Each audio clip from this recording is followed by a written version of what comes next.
São os dois que aparecem, e mais a vitória do Trump, do bilionário Trump no sistema republicano, mostra que o sistema político estadunidense dos dois partidos tem imensas dificuldades na atualidade. Primeiro porque, obviamente, Bernie Sanders foi um candidato que deu alguma movimentação diferente no Partido Democrata, e seu alinhamento com Hillary Clinton, que era desde sempre uma mulher do Wall Street, das altas finanças, dos grandes monopólios,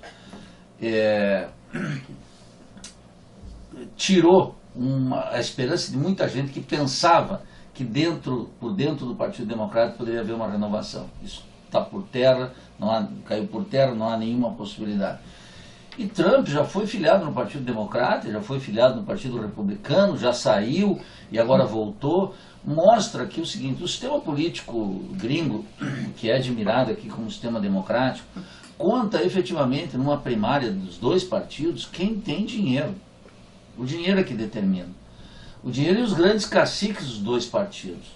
Além disso, tem esse sistema. Tivemos uma fraude, que foi George Bush chega à presidência por uma fraude eleitoral gigantesca, que o mundo ficou estarrecido, exceto o liberalismo brasileiro, para o qual não passou nada nos Estados Unidos.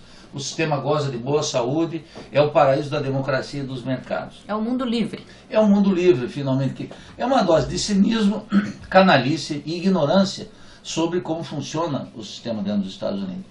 Então, a ascensão de Trump nos Estados Unidos, ela reforça todas essas características, né, que existe com o Partido Democrático e com o Partido Republicano nos Estados Unidos, que é um país que se desenvolve em termos capitalistas na base do expansionismo. No expansionismo militar, cultural. Aqui no Brasil isso parece invisível porque a inteligência brasileira, chamemos assim, ela não opera com o conceito de imperialismo, e para ela não existe multinacional. Então, cai na vala comum do o investimento estrangeiro para nós é bom. Essas bobagens olímpicas que se reproduzem aqui, que eles não percebem o domínio das multinacionais em termos de produção de mercadorias, de finanças, de bancos, de tecnologia e etc. Então, nessa história dos Estados Unidos, é claro que a América Latina, mais do que aquela metáfora de ser um pátio traseiro, os Estados Unidos, na verdade, tem na América Latina um recurso estratégico para o desenvolvimento, para afirmar sua hegemonia mundial.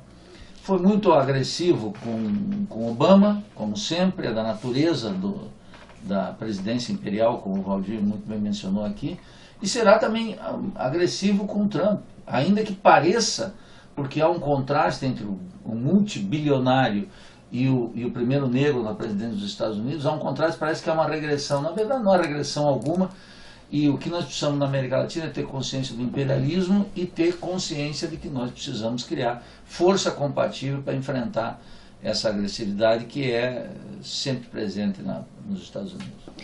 Eu assisti há pouco mais de uma semana a lançamento por parte do Peña Nieto, presidente mexicano, do que ele chama uma nova política externa, diante das posições do Trump. E está circulando aí pelas redes sociais um vídeo de uma cerveja mexicana, que é uma resposta ao Trump.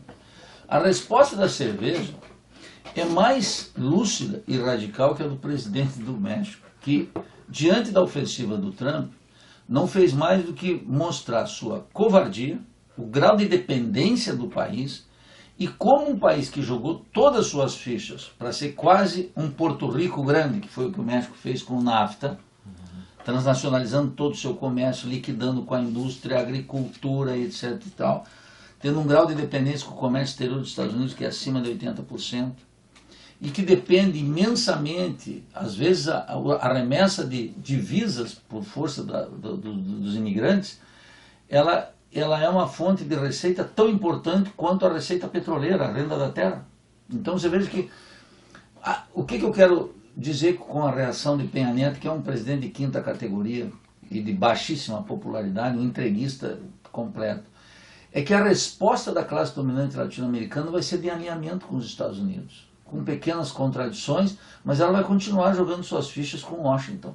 A classe dominante brasileira, a Avenida Paulista, o seu Paulo Scaff, o José Serra, essa gente é servil office boy dos Estados Unidos. E vai continuar fazendo isso. Como o seu Lulinha também.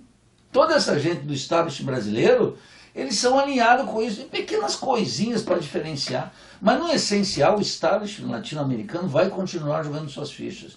Apostando na renda da terra, então exportação de produtos agrícolas e minerais, crimes ambientais, agressividade contra os povos indígenas, tudo isso vai continuar. Aprofundamento da dependência produtiva, científica e tecnológica, que é gigantesca, e enviar para os Estados Unidos o melhor que são os nossos cérebros.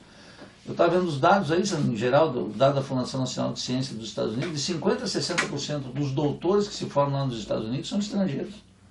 Os Estados Unidos vão continuar sugando do mundo inteiro as energias para tocar aquela máquina capitalista de produzir e ordenando o mundo. Então, o que está exigindo agora, num patamar, numa guerra de classes que o Temer, por exemplo, declarou aqui no Brasil e que outros presidentes vão fazer na América Latina, de acordo com o que está acontecendo nos Estados Unidos, vai exigir, nessa guerra de classes, maior consciência das classes subalternas, das classes populares.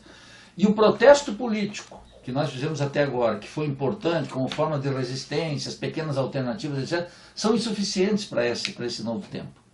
Nós vamos precisar de políticos de novo tipo, e nós vamos precisar de uma nova praxis política, muito mais radicalizada, muito mais consistente, muito mais consciente do perigo que ronda a América Latina, que já era assim com Obama, na qual aqui alguns praticaram uma espécie de consciência ingênua, achando que um negro na presidência dos Estados Unidos ia melhorar a situação para os negros dentro, para os afro-americanos lá dentro e para a América Latina, que supostamente aqui não ocorreria essa unilateralidade da política gringa. Mas a política gringa imperialista, especialmente em época de crise, é essa. Isso vai exigir da América Latina uma resposta. E nesse sentido, então, aqueles que apressadamente cancelaram a onda latino-americana, em geral chamada de bolivariana, dos governos mais ou menos progressistas para governos mais de direita, esquecem que a chapa vai esquentar e que nós vamos ter que dar respostas muito mais fortes. Então, é um jogo que está em aberto.